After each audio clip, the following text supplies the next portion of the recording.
Hi bazala bami zithi welcome to Umgosi noMagatsheni. I am uMagatsheni. Umgosi wethu namhlanje bazala bami zithi is about season 8 of Uthando Nesithembu today's episode. Guys, I think Musamseleko has finally answered us with what happened to Siswakhe Mpumi. We know first few seasons of Uthando Nesithembu Musamseleko introduced us to Siswakhe and ingane kaSiswakhe.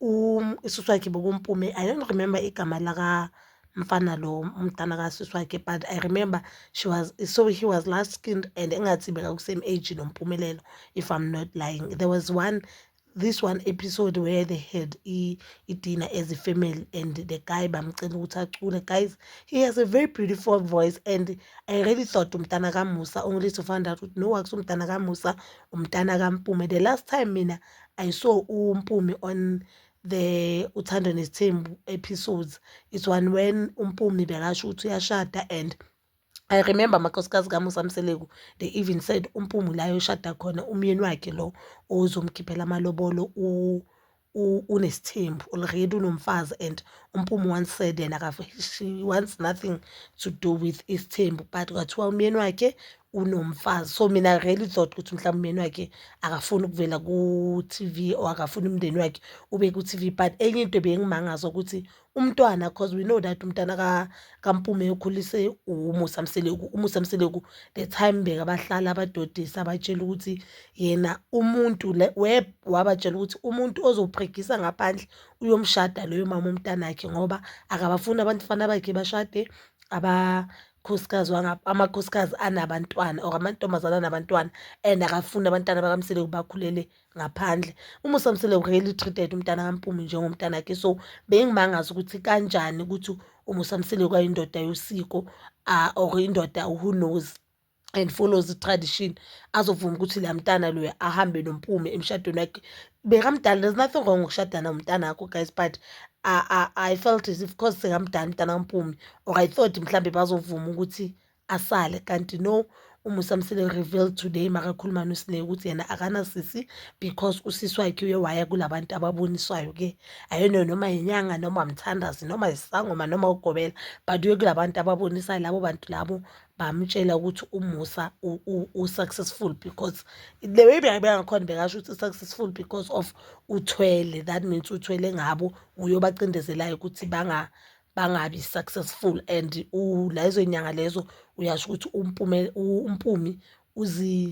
uzibhilivile more than whatever uMusamseleko ayenzile. Guys, you know, there are a lot of things uMusamseleko engavumelani ngazo, but on this one ngiyavumelana naye ngayo.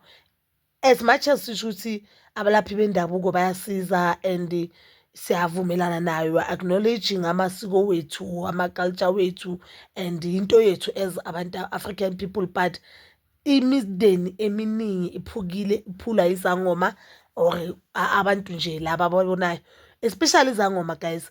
Imideni eminingi iphukile, imishado eminingi iphukile, abantwana bomuntu abazwani because of izangoma guys. Because mawufika lapha they'll never tell you sometimes ukuthi asiboni next suku umuhambe. Ngathi all of them, some of them, because I've heard ezinye izangoma zisho ukuthi hayi mina mangingaboni next ngiyasho ngithi hayi suku umuhambe. But guys, we know that abantu abamizangoma they'll tell you ukuthi ngibuye bathi bani.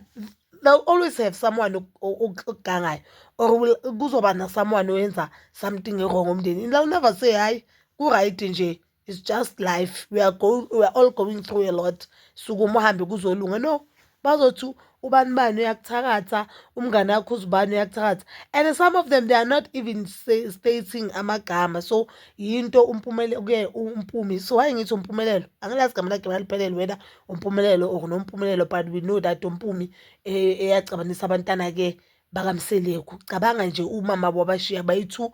And I remember usisi kaMseleko bekasho ukuthi uMseleko wamukisa esikolweni. She's who she is because of uMseleko. She has whatever she is, whatever she has, so we guys, because of uMseleko. You understand? Bekasho futhi ukuthi even the time uma bekagula uMseleko wayenakekela uma. You understand? So namhlanje uMseleko sakanemali, and manje mina I believe ukuthi kuyisimo lapha bumele babambane sebayathandana, they have money, but-ke izangoma they decided ukubahlukanisa. And if it's true vele uMseleku uthwele, naye angeke azasho ukuthi vele ngithwele, understand?